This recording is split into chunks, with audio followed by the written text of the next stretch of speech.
Okay, let me rephrase.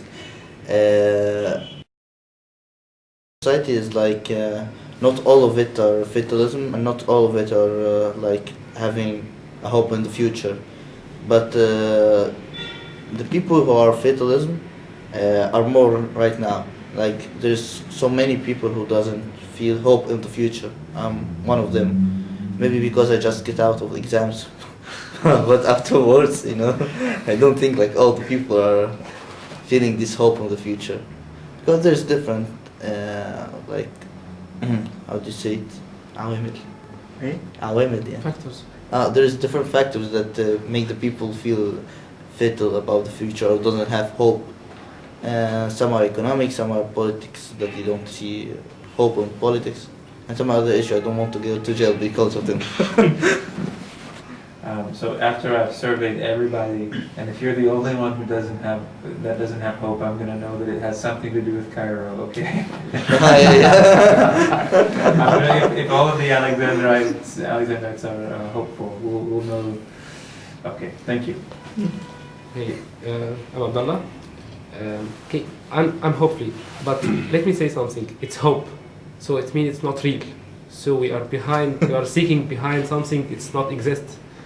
So we have to try.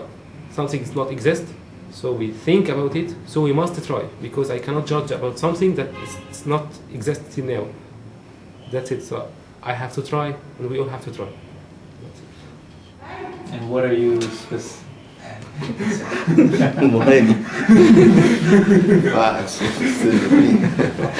Wish. Abdullah, let me just ask you specifically, personally, what are you going to try to do? What is your sort of mission? Okay, first I have the first mission is to pass my exams, to get my bachelor, and then to try to find a job. Okay, job in Egypt, it's kindly not so possible, not easy. Okay, but I have still the hope. I have to try. Okay, and if I don't find it here, so I have to try in another country. If I find it, I have to try. And I think I will get someone. I get something. Okay, no one trying without no results. I will find the result. But I have to try first. I have to try and then find the result. I cannot judge a result without trying. Okay, that's it. Just one more question. Sorry to keep. Seems like a lot of the people that have interviewed these last few days have mentioned the difficulty of getting a job in Egypt. And Haitham was telling me earlier that actually one of the things that SDA does well is it prepares its members in a critical sort of way. So like you can go to school, you can have everything, but maybe you're not critically examining a situation. So I know that organizationally that's a goal. But would you mind just telling me briefly, what's it like to get out of school and try to find work in Egypt? Like the reality. I'd like just to know maybe the reality of it. After the school? After the university. Like explain that difficulty. Like you said yourself that getting a job is sort of unrealistic or impossible. Yeah, something like that. So if you wouldn't mind just giving me a few sentences on what's that obstacle feel like to find a job as a young person in Egypt? Okay, as I told you, we must try. There is a point in Egypt. Okay, this point it depends on some factors. What is these factors is your qualifications, okay, your personalities, what would you like to do? We have two main factors: your qualifications, your personalities, and both are going to the same point of what do you want?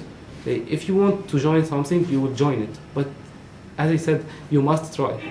Okay, even here or Alexandria, Cairo, Egypt, outside Egypt, but you must try. Searching for the point, okay, and then seek for it. That's it. But I mean, my question is, okay.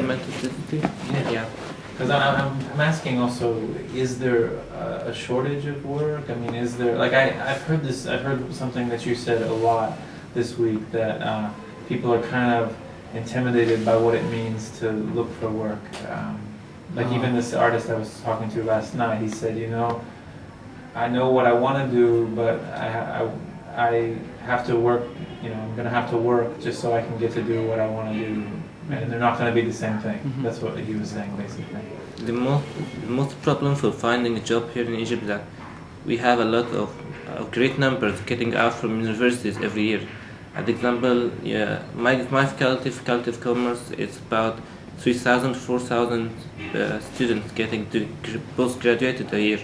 So how do this huge number can find a job? You know, and also because I think all the subjects you are studying at school, at universities, I call it old-fashioned subjects. It's also all talking about the past. It's not updating subjects. Uh, all sorts of these problems are making it. You know, when I'm studying something, then I go to work. I found that I'm working with the new laws, with working with a new stuff I didn't see or I didn't train about it at university. I don't know how to deal with it, so I start to learn again how to deal with it. So all the years which I supposed to do something for